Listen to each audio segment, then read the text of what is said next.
everybody. Welcome to our latest episode here with Fencelines and Headlines on the Western Ag Network. Lane Nordland and Russell Nimitz joining you all here today from beautiful Sheridan, Wyoming. We're going to be talking about a lot of topics, but really focused on all the livestock sales going on this week on the video market. Yeah, that's right. I mean, earlier this week in Billings, Montana, Northern Livestock Auction featured their early fall preview sale, another excellent market for our friends at Northern Livestock. And here in Sheridan, Superior Livestock Auction featured well over 200,000 head. Same story, just different location for Superior Livestock, another red hot market for those fall delivered calves and immediate delivered yearlings. Yeah, and for our folks joining us here today, we're going to have some really good insight from industry leaders in the livestock business. And I tell you what, when our friends like Joe Goggins with Northern Livestock Video, Clint Berry, and Ralph Wade with Superior Livestock Video talk, people listen because they are trusted experts in the industry, and those are the folks joining us here today. But Russ, before we jump into a recap of the video auction markets, we do want to take a few moments just to share a little more information about efforts to help our fellow ranchers, and that of course is the wildfires that took place over in Hawaii have impacted so many lives, and we want to think about the families that have lost loved ones, and we also want to think about our fellow livestock producers, because when they're down, we help each other out, and they're in need of some support over there, as a lot of infrastructure is gone, just like we've seen in multiple wildfires here the last few years on the mainland. But we're going to talk about that here today. Yeah, I mean, so many times we know about wildfires here on the mainland and certainly out here in the west, but as folks have probably seen by now, those horrific and catastrophic wildfires in the Hawaiian Islands, most notably Maui. And you think of Hawaii as only a tourist destination, but they raise a lot of different agricultural products, one of which are cattle. And earlier this week, I had the chance to visit with the Hawaii Cattlemen's Council's Nicole Galassi about how cattlemen, not just in Hawaii, but also right here on the mainland, can help their fellow cattle producers in this time of need. While there's a lot of loss in Lahaina, our focus is on the ranchers. With the Hawaii Cattlemen's Council, we're trying to stay in our lane and make sure that we can get the help out to agriculture. There's so much need right now, but there's still a need in the agricultural realm. She says damage assessments are still coming in, but as of right now, about 4,000 acres of pasture land were scorched in the Maui fire alone. And it could have been a lot worse, she says, had it not been for the quick action by ranchers. What I do know is that our ranchers, as ranchers do, jump to action.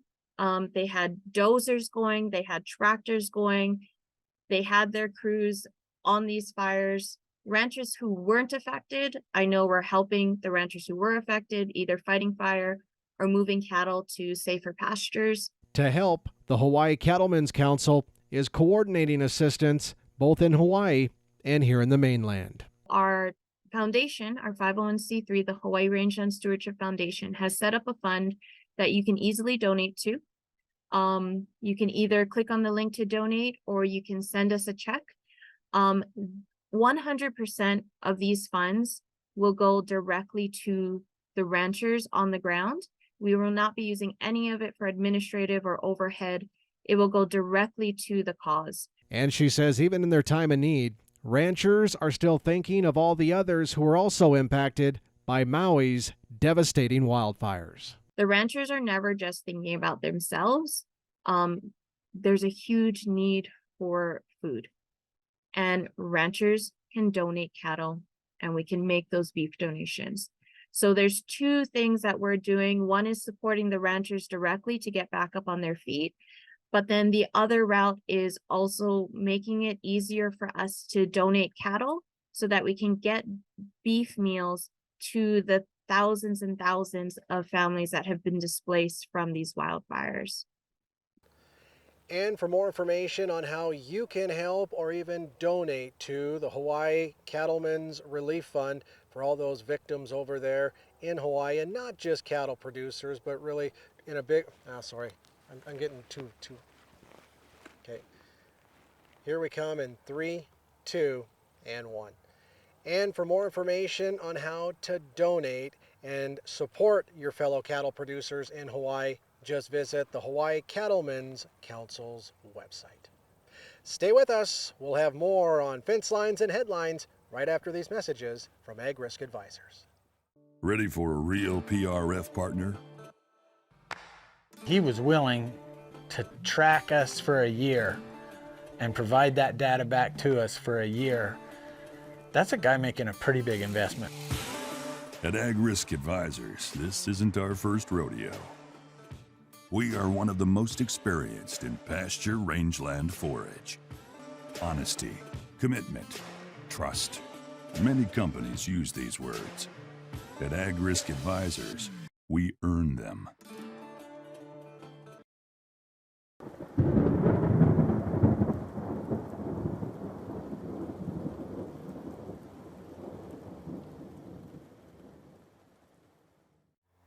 As we come back to Fencelines and Headlines here on the Western Ag Network, today's report coming to you from Sheridan, Wyoming. We're at the Sheridan County Fairgrounds, and just behind us, the Wyo Rodeo was held not too long ago. It's a pretty impressive sight down here, but you know, Russ, they also have polo matches down here in Sheridan, and you and I were talking about how reminiscing. We've never played polo. Never played polo. But maybe in another life, but we were talking about how funny that would be if you and I played polo. And, and somewhere along that conversation, you mentioned, forget about the two of us clowns on big horses with polo sticks and helmets. We'd probably be better off to start on Shetland ponies or something. Shoot low, closer Sheriff. To the ground. Yeah, shoot low, Sheriff. He's riding a Shetland. But that would be a sight to see. No, like I said, I'd fall out of an English saddle, and I'd hurt myself in a Western saddle. But and it's been so long since I've been in a saddle, I'm pretty sure I'm going to hurt lots of different things on myself too. Well, it's kind of like that Mel Tillis song. I got the horse and she got the saddle. All right. All right, move on, Lane, move on. Should I stutter like Mel Tillis? I don't know. No, but as we come back here to Sheridan, a big week for the livestock video auctions. Monday and Tuesday, over 60,000 head of cattle were marketed on the Northern Livestock Video Auction, and I tell you what, prices remain very firm. You know, we did see a little bit of a softening in that yearling market, but I mean, they were pretty high numbers back in July for all the video sales, but prices were really good. Oh, I mean, as Joe Goggins have said in the past, I mean, cow-calf producers are truly in the driver's seat. And you look at record tight supplies from just a supply and demand standpoint. Consumers out there still choosing beef at the meat case. We've got a corn crop now that's being harvested. We know we're going to have a corn crop. We've got lots of hay out there in the countryside. He said these are all the right factors to keep this cattle market where it's at this summer for those fall delivered calves and those yearlings that are taking delivery this month and next. And he said, what a difference a year makes. Yep. Well, let's take a look at how that sale went this week and hear some words from our friend Joe Goggins with Northern Livestock Video Auction.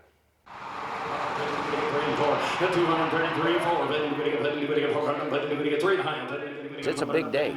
These ranchers get one or two big paychecks a year, and this is one of them, and it's pretty serious. We take it serious, and it's been a lot easier this year than some years past when you don't see a lot of frowns. You don't see a lot of people unhappy when they leave. I mean, these people are happy with this market, and they should be. It's their turn. The demand it continues to be strong. You can tell that a major portion of the feeding sector, the feeding world, has got some moisture and it's growing some feed as we've cheapened up some of these input costs, obviously, and we just got less cows. You can just feel it. We got less cows on this continent right now, and they're trying to get some of these things gathered up. I mean, the demand for this beef is unbelievable, but we've had 2 awfully good days. We still sell a lot of these calves, bringing $1,600, $1,700, $1,800 up to $1,900 on these big steers, and had a really good replacement heifer calf section here today. Sold about an hour and a half worth of those replacement type heifer calves, and a lot of those heifer calves bringing in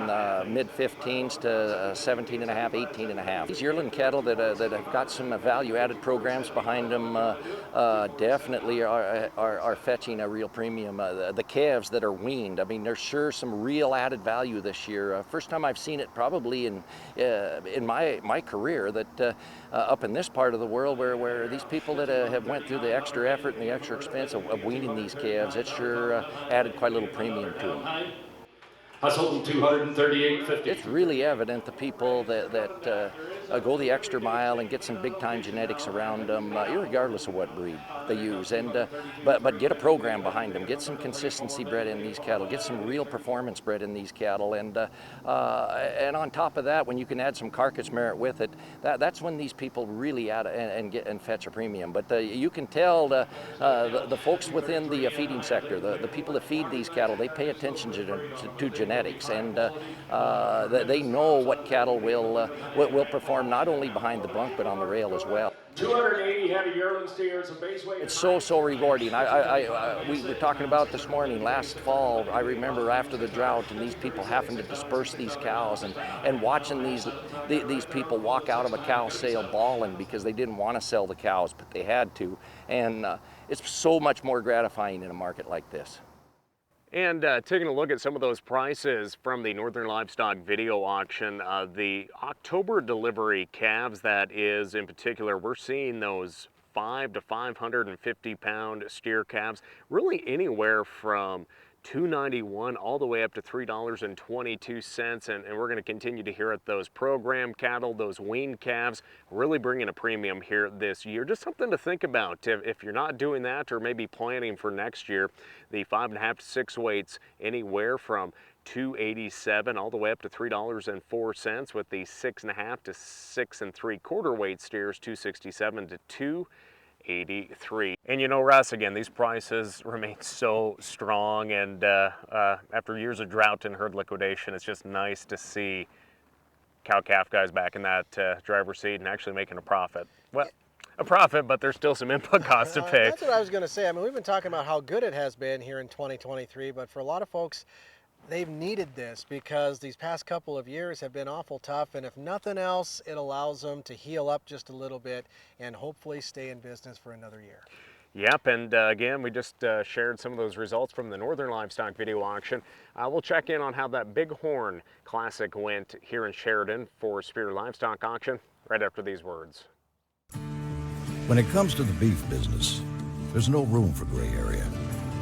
The decisions being made in Washington affect the future of the beef industry, the livelihood of your fellow farmers and ranchers.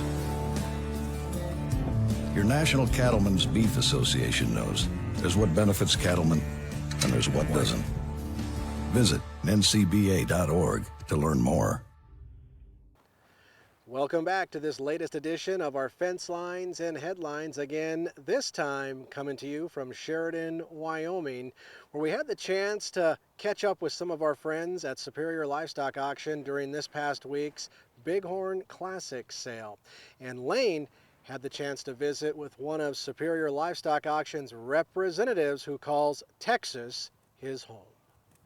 Well, Sheridan, Wyoming played host to a very big cattle sale this week as Superior Livestock Auction hosted its Bighorn Classic here at the fairgrounds. And I tell you what, producers are in a lot better mood than they have been in the past few years as they're seeing these cattle prices continue to be much better as that U.S. cattle herd continues to be on that lower end of things. And today finds us with our good friend, Mr. Clint Berry.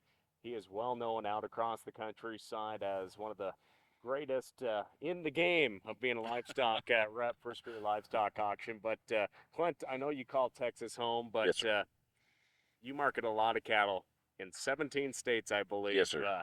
You know, what's it been like? Producers have smiles on their faces. Yeah. It really helps the attitude out, especially all the drought we've been through. I guess, what does that feel like here this summer?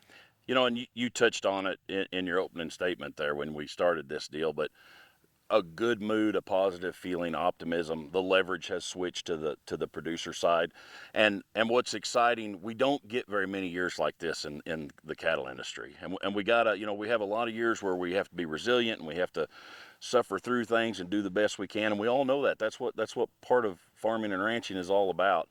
This is one of those years that it is nice to take a deep breath and step back and enjoy a little bit and remember, you know, that there are good times too when we have to suffer through the bad. And you know, I've encouraged all of my sellers throughout the year, don't miss that. You know, take some time to enjoy the good times, because this is one of those years, because it's not very often that in the marketplace both the buyers and the sellers are both happy and both of them are optimistic, you know. But that's where we find ourselves this year. You know, been marketing calves for a long time, not nearly as long as some others, but for a long enough that I'm sure not a greenhorn. But I'll tell you, I've never seen a year quite like this. You know, we're selling cattle for more money than we ever have, and that includes prices back in 13 and 14 at the last boom. And I think our long-term future looks a lot better going forward. You know, that is one area I want to touch on, because obviously we saw those prices there after that 2012 drought, and I mean, Yep. we were seeing those prices, and then when those prices kind of took a nosedive, it was Yeah. hard to sit in these video auctions. And it was fast. And folks, that demeanor changed, and but of course the weather factors were a little bit different back Yep, then. that's right. And cattle producers know how to rebuild a herd when the conditions are right, and those conditions got pretty in line with the stars. Stars got in line for that herd to grow pretty fast. Yes, sir. Do you think that's going to happen this year, or do you think we're going to, in the next few years, or with that drought really impacting the Midwest, do you think it could be a few more years before we really start to see that the rebuilding of the U.S. herd? I do. I believe this will be a longer cycle, and part of that reason is, you know, we come out of 12 with 11 a historic drought, and then 12 expanded it to 3/4 of the country and made it even worse. But then things turned, and 13 and 14 was a complete boom. And then by 15 we had turned that corner and was going back the other way. And this time around, like as we go into this market, like if you watch on the videos as we're selling cattle this week and throughout the summer, not just ours, but as you watch how these soon to be fall delivery cattle that we're selling in the summer, you can tell there's not a lot of pressure on the heifer calves. You know, when you're still seeing heifers sell back into the feeder value that they are at $10 or $20 back a steer price, that's a good indication there's no outside pressure for replacement females. And there are exceptions to that rule in some of these cattle that we sell, but in general, you can tell that there's no pressure there. It'll be interesting to see this fall what that market looks like on bred stock. Yeah. You know, I think all of us believe that with the calf prices that we're selling, when the producers actually start getting checks in their pocket and they pay their operating loans off and do the things they need to at home to make their wife happy again, and you know, we are probably going to turn around and these ranchers, you know, the men and women out there that are working are going to look to rebuild or replenish or restock, and you know, whether that's an expansion or just getting them back to whole, I don't know, but I think you're going to start seeing that turn as we move into the fall. But so far, we're not seeing the pressure on the open heifers, and so that tells me we're another year out, and that's good news for everybody that's in and the cattle that we have right now. And what has maybe been some of those conversations with producers? Obviously, we've had a lot of drought. I mean, yeah, and the prices are reflecting that this year. Right. And it was tough when folks were selling their herds, and especially up in Montana, the That's right. Dakotas, Wyoming, and where you had to sell because there was no grass. I guess, what's that conversation been like with some of your partners out in the countryside looking to market those steers and those heifer calves? Were some saying, you know what, we may hold back more of those heifer calves this year, or is it just too enticing to try to pay off those input cost notes? And that's exactly, in my opinion, that's exactly what it is. You know, there's a lot of cattlemen and women out there that are getting whole this year, and that's not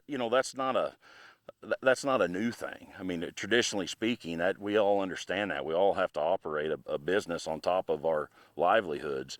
And so to be able to replenish what was probably all-time historic operating loans with all-time, you know, historic prices of cattle, I mean, we're gonna square up on some of that before we start down the other side. And it's just expected to be that way. But that's what you're running into, you know, is exactly that. Well, it's going to be interesting to see what those bred females bring this fall. Yes, sir. I mean, I've talked to folks all week at the different events I've been at. Some are saying above 3, just over 3,000 for those bred cows. We're going to wait and see. I don't have that magic 8-ball. I don't either. But you know, one thing about it though is producers are happy. Prices are good, especially for those really high-end, fancy yes. cattle. But also, weaned calves this year really are bringing a good premium Right. with these sales. Well, you know, and a lot of times guys ask that. If you look at our data at Superior, and I'm just going to speak about our internal stuff, but you know, you look at 2 decades worth of data that we show, weaning calves pays every year. Now, does that mean that for your operation that you should always wean cattle? No, we all have a different factor there, whether it's labor or forage availability or timeliness, or, I mean, some guys wean cattle and do a great job of it. Some guys wean cattle and they'll even admit they do a terrible job of it, you know, and other guys just don't have the ability, the forage, whether it's forage base or facilities or labor, to do that. So it's got to work in your own outfit, but in general, a wean calf is always going to bring a little more, and it's always, because it is a risk versus liability type factor. And so when you can take, especially when the cattle prices are higher, or especially when they're program calves, they have less fallout. In general, mathematically, they have less fallout. And you know, when you're paying $1,300 for a calf, you don't want any deads. But when you're paying $1,800 for a calf, you sure don't want any deads. You know, it's the same factor. But and you mentioned the programs. You know, when you're starting talking about being in naturals and stuff like that, no antibiotic use can be done. Every time you have a pool of fallout, that calf's out of the program, and that delves in deep. And on those program cattle, those wean cattle, and those yearlings really make a big difference. Now, we all like making money, and everybody hopefully is making money in the business here this year. But, you know, when that market maybe does correct and that herd grows and the prices aren't as high for the cow-calf producer, you know, having good calves really pays off in the end. Right. When we're not seeing these historic highs that everybody with different quality of calf crops are. I guess, what do you stress to again, your partners out in the country about just having good calves, looking at good genetics, and having that higher end, so you're getting the best of the prices out there, even when we're not seeing these record high prices? Yes, sir. So high market, low market, $1 calves, $4 calves. In my opinion, this holds true all the time. Don't let the tail wag the dog. We get really caught up in the side notes, and we talked about programs and stuff, and those are vital. They add a lot of value to those cattle, and they can fit right in your operation and not require you to change much for certain producers, and others have to make a tremendous change. But let's don't complicate the matter. All the value starts with good genetics and solid herd health. You can't take advantage of the upside of that if you don't have the foundation set in place. And so in a good year or a bad year, good genetics and good health are always going to play the key role. And if you square them up, then you're always going to be competitive in the market, and there will always be a buyer want to come back and look for those calves regardless. Then you can start talking about the things that put the extra gravy on the plate. Well, I did hear that there's going to be a motorcycle rally here in just a little bit with you and Bob Moore getting your hogs out. But again, Clint, just any last just words, thoughts, joke, whatever you want to share with our audience here today on the Western Ag Network. You know, I just want to say congratulations to the producers out there, buyers and sellers both. It's such a refreshing feeling in agriculture right now, and so much optimism. And we just want to thank all our customers at Superior for marketing their cattle with us, and our buyers for being here and being competitive and bidding on these calves. And hey, you know, let's keep an eye on that live cattle market, because that's where we need that money to really be trickling down to. We start getting $2 calves on all contracts, and all of us are going to make a little money. That really comes back to the ranch fast.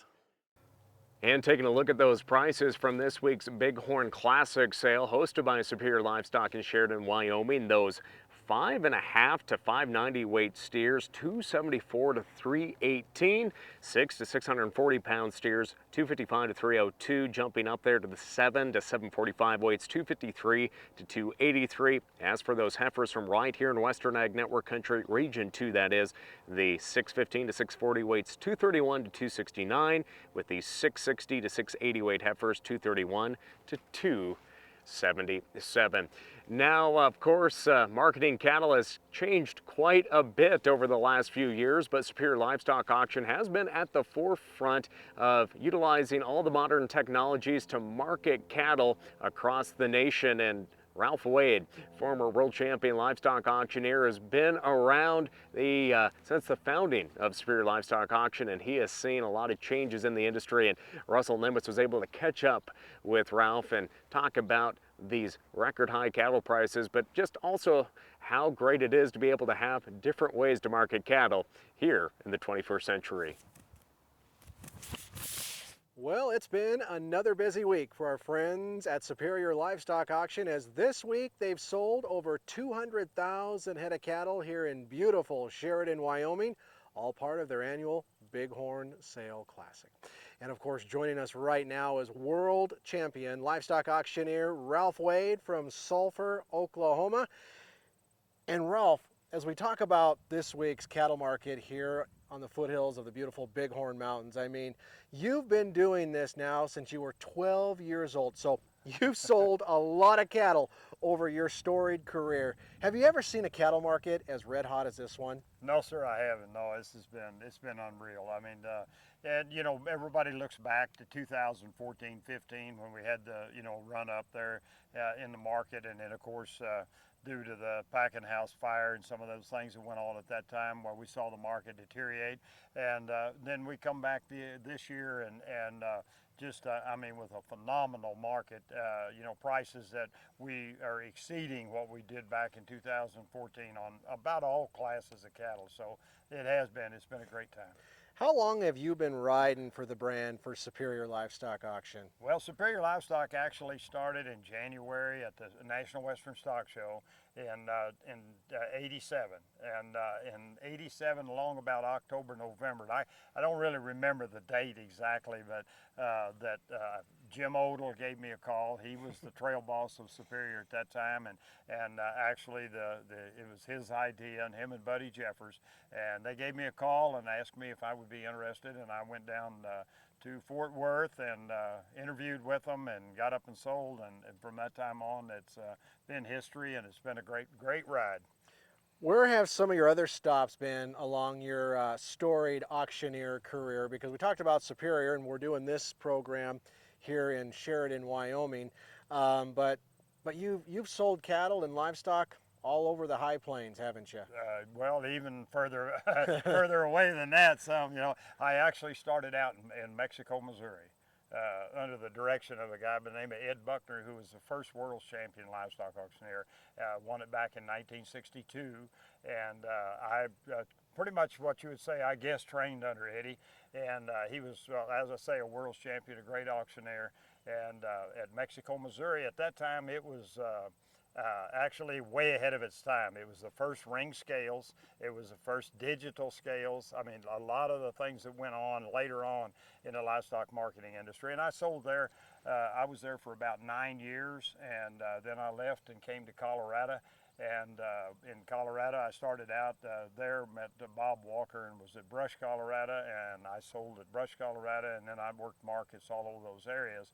In 1990, I got a phone call from Oklahoma National Stockyards, which is the world's largest actual head count, where they bring them right through the ring.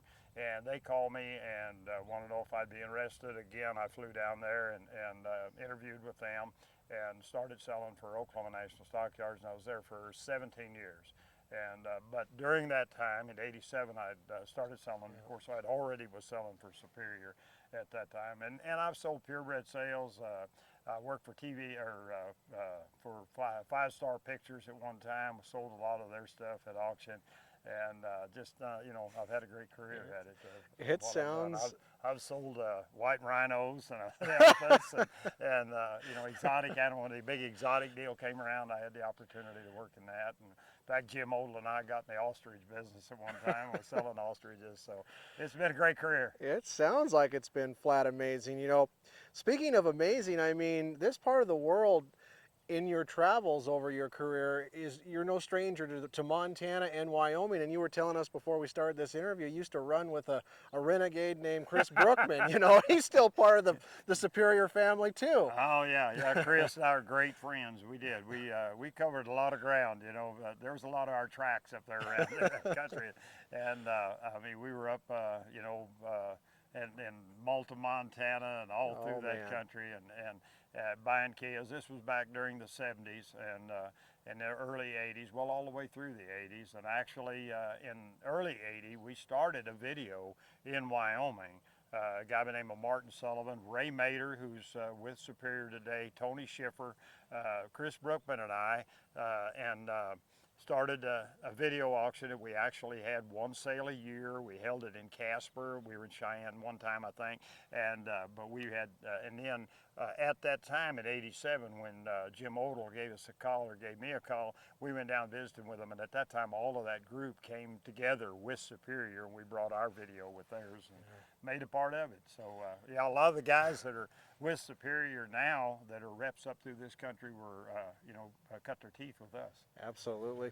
Maybe just talk about how video has revolutionized how we market cattle here in the 21st century, and how hard or the dream back in the 80s, because it wasn't as easy to do what we're doing here today, even doing this interview in the 80s, as it is here in the 21st century. Well, you're exactly right, because I remember so well that, even when we were having, that one sale a year, and that's the way actually Jim and Superior, it wasn't Superior at that time, it was Odell Video Auction at that time, but it's the way it started. And people were, they were reluctant, they didn't understand it, but at that time it was once a year, and everybody had to come to the auction. It didn't go up on satellite, there were. In fact, our first one, we had still pictures, we didn't even have video. So, and then in '87, when they came up with the idea, and it went up on that, the big old dish, they had, and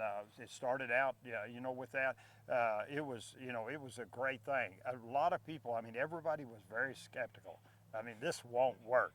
You can't do this, but I'm gonna tell you, and I will have to say too, I was a little skeptical of it, when it first started, but it caught fire, and it's been one of the greatest marketing tools for the industry, and to work with this industry and have the opportunity, as we do, to have over 6,000 buyer base all over the United States, over 430 reps that are all over the country, and it's just been such a great marketing tool to be able to offer these cattle to them over the video, and has been so successful, and remains as probably, I think, one of the greatest things, and because everybody looks back at Superior, what was the market? We're the trendsetters, we're the market setters. Absolutely. Talk about the transformation from ranchers getting on board with, buying better genetics, and getting involved with a program, so we're not just selling commodity beef out there. Well, and again, Superior was one of the first ones that we went to the university, and Jim and Buddy did, and they had them do the research as far as the vaccination protocol, and we interviewed with feedlots, talked to ranchers, talked to growers, and learned what it takes, for them to produce a better product for them to go on with. And that was one of the first steps that Superior did. And then as the NHTC and GAP and all the programs came along, that the consumer, the whole thing comes back to the consumer. You got to produce a product that they're gonna that they like, a product that they trust, and with that, being able to have the vaccination protocol, and then the GAP programs, and how their cattle are handled, and they feel, they're happy with the buying cattle that are not hot, no hot shots used on them, and it's made a big imprint, in the livestock business and in the industry as a whole. So, Superior has been, so much of a team leader, and living out on the edge, you might say, even on some of it, and it's been great. And as you talk about the genetic programs, and we've had the opportunity to work so closely with our seed stock producers, and we have a lot of them now, and of course with Superior Production, that we uplink and produce their sales, their purebred sales, and put them up on, on Superior, and work with them, with our customers. It's just all linked together. It's just, I guess you'd call it a perfect storm that has come together in producing a product that the consumer wants. Last question, Ralph. What's your advice for ranchers when it comes to marketing their cattle, either at an actual auction market or on a video, per se, Superior Livestock? Well, yeah, there's always going to, I feel like, I cut my teeth in the, in the livestock market, down there in the ring, and the poop and the whole deal, Started out cleaning alleys and doing the whole deal. That's not going to go away. I mean, there's always going to be that market out here because, you know, to start with, we produce what we sell has to be, or pretty much has to be, in load lots, and it's not going to go away from that. And there's so many smaller ranchers and smaller operations, and you know, a lot of guys that have different ideas about their breeding program and how they want to do. So, yeah, you know, that's going to be there. But when you ask me, you know, what would my advice be to a rancher? I'm going to look at, you know, what is his program? You know, what are you into? Do you have 50 cows? You have 25, or have you got 500? And what are you doing in your program as far as your genetic base is concerned, as far as your protocol and vaccinations and health programs? And with that, then you can work with him and pull him together as to where he needs to be marketing his cattle. And you know, as I said, Superior and the video marketing method of selling cattle, and being able, the biggest thing is to being able to put them out there in front of this many buyers all over the country that would never have the opportunity to see these cattle and have the opportunity to buy them. Buy 1 truckload, 5 truckloads, or whatever it is, that they are those people out there, those buyers out there that you know, we can get them in front of and offer them to them. And if we can make them fit their genetic program as well as their vaccination protocol, it's just that much better for their marketing concept.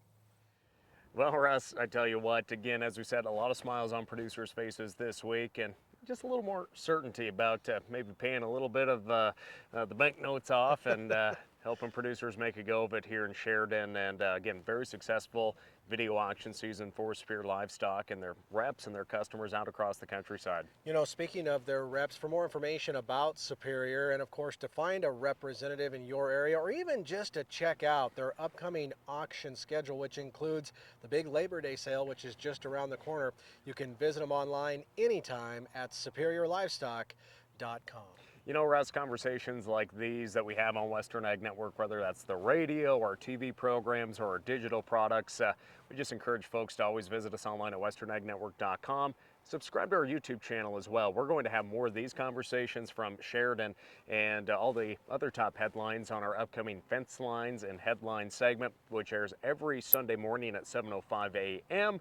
And if you miss those shows, go back, check them out on our Facebook or YouTube channels, because we like to have a little fun, relax a little bit, take the ties off from the TV studios like our usual broadcasts. Yeah, but make sure and check us out there. And again, a great sale here in Sheridan once again for the Bighorn Classic sale for Superior Livestock Auction. So with that, friends, thanks for joining us. And on behalf of the entire Western Ag Network crew and Russell Nimitz, I'm Wayne Nordlund. We'll catch you next time.